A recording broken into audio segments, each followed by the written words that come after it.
నేను పక్క రాష్ట్రాల్లో కూడా ఎలాంటి కార్యక్రమాలు జరుగుతున్నాయి అనేది నేను చదువుతున్నాను. ఉత్తరప్రదేశ్లో నిపుణ్ కార్యక్రమం చేస్తున్నారు, ఢిల్లీలో కూడా అనేక కార్యక్రమాలు చేస్తున్నారు. నేను కూడా అది మొత్తం రివ్యూ చేస్తున్నాను. నేను కూడా ఫీల్డ్ విజిట్స్కి వెళ్ళాల్సిన అవసరం ఉంది. ఒక పక్కన విద్యార్థుల కోసం మనం డబ్బులు ఖర్చు పెడుతున్నాం, మిడ్ డే మీల్స్ కార్యక్రమాలు ఇస్తున్నాం, ఇన్ఫ్రాస్ట్రక్చర్ ఇంప్రూవ్ చేస్తున్నాం. కానీ లెర్నింగ్ అవుట్కమ్స్ ఏంటి? ఎందుకంటే మంగళగిరిలో కూడా నేను ఉపాధ్యాయులను కలిసినప్పుడు వాళ్ళు అదే అడిగారు. 6వ తరగతి వరకు మీరు ఏం నేర్పించకుండా మాకు తోసేసి మంచి మార్కులు రావాలంటే ఎట్లా వస్తాయి? సో లెర్నింగ్ అవుట్కమ్స్ ఎట్లా మెజర్ చేయాలి అని దానిపైన కూడా మేము చర్చిస్తున్నాం. కేజీ టు పీజీ నేను పాదయాత్రలు కూడా చెప్పాను, కరికులంని బలోపేతం చేయాలి, రీవర్క్ చేయాల్సిన అవసరం ఉంది. అది చేసే ముందర పక్క రాష్ట్రాల్లో ఏం జరుగుతుందో కూడా నేను చూస్తున్నాను అధ్యక్ష. దానివల్ల వాళ్ళకి వచ్చిన అవుట్కమ్స్ ఏంటి అనేది మేము చదువుతున్నాం. ఆ మొత్తం రోడ్ మ్యాప్ ప్రిపేర్ చేసి సంఘాలతో కూడా మేము చర్చించి అందరు బయ్యన్ అయిన తర్వాత ఆ రోడ్ మ్యాప్ ప్రజల ముందర పెట్టాలనేది నా లక్ష్యం. దాని తర్వాత ప్రజల దగ్గర నుంచి కూడా అభిప్రాయ సేకరణ చేసిన తర్వాత ఆ కార్యక్రమాన్ని మేము అమలు చేసి నెక్స్ట్ అకాడమిక్ ఇయర్కి తీసుకొస్తాం. అంటే గత ప్రభుత్వం లాగా రివర్స్ టెండరింగ్ అనే హడావిడిగా చేసి పోలవరాన్ని ఎట్లయితే సర్వనాశనం చేశారో అలా నేను చేయదలుచుకోవాలి విద్యా వ్యవస్థని.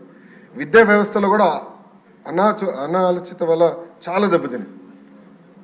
సిబిఎస్ఈ కరికులం అన్నారు, కొన్ని స్కూల్స్ ఏమో CBSE curriculum with CBSE examination అన్నారు, మళ్ళీ మధ్యలో ఐబీ అన్నారు, తర్వాత టోఫెల్ అన్నారు, డిక్షనరీ అన్నారు. అంటే కొంచెం గందరగోళంగా ఉంది.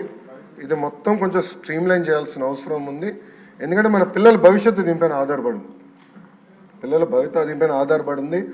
సో సిస్టమేటిక్గా చేయాల్సిన అవసరం, తొందరపాటు నిర్ణయాలు కాకుండా సిస్టమేటిక్గా చేయాలనేది నా ఆలోచన. అధ్యక్ష, 2019 నుంచి 24 అని మీరు చూస్తే 2019లో అంటే ఆనాడు తెలుగుదేశం ప్రభుత్వం హయాంలో 38,98,000 మంది విద్యార్థులు ఉన్నారు. 5 సంవత్సరాలు వేల కోట్ల రూపాయలు ఖర్చు పెట్టిన తర్వాత అది 38,26,000 మంది విద్యార్థులకు తగ్గిపోయింది. అంటే 72,117 మంది విద్యార్థులు ప్రభుత్వ పాఠశాలలో తగ్గిపోయారు. ఇది కరెక్ట్ కాదు, అంటే ఎక్కడో లోపాలు జరుగుతున్నాయి, అంటే డౌట్ లేదు. అదేవిధంగా 117 జియో గురించి కూడా సభ్యులు నా దృష్టికి తీసుకొచ్చారు. అది కూడా మేము డిస్కషన్లో ఉంది. దానిపైన కూడా తొందరలోనే ఒక నిర్ణయం తీసుకుంటాం. కానీ ఎన్డీఏ ప్రభుత్వ ఆలోచన వెరీ క్లియర్. ఉపాధ్యాయులు నియమిస్తాం, ఆగిపోయిన పనులు పూర్తి చేస్తాం, జరిగిన పనులపైన తప్పనిసరిగా ఎంక్వైరీ చేస్తాం. థ్యాంక్ యూ అధ్యక్ష. మంత్రి గారు సభ్యులకి వచ్చిన ఏంటంటే ఎంక్వైరీ జరగాలి, దానికి మీరు తీసుకొచ్చే చర్యలు ఇది అవసరం చెప్తే బాగుంటుంది నా ఉద్దేశం. అధ్యక్ష, గౌరవ సభ్యులు ఎంక్వైరీ కోరారు అధ్యక్ష, తప్పనిసరిగా ఎంక్వైరీ చేస్తాం అధ్యక్ష. దాని తర్వాత నెక్స్ట్ సెషన్ అంటే ఎంక్వైరీ నివేదిక వచ్చిన తర్వాత నెక్స్ట్ సెషన్లో నేను టేబుల్ చేస్తాను. Okay, thank you.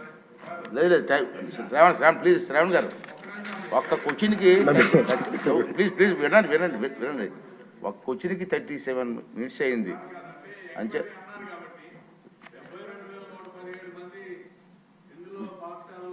తగ్గారు విద్యార్థులు, తగ్గిన రీజన్స్ ఏంటి అది కూడా ఎంక్వైరీ చేయాలి సార్. అది చాలా ఇంపార్టెంట్, అది నేను కోరుకుంటున్నాను సార్. ఓకే.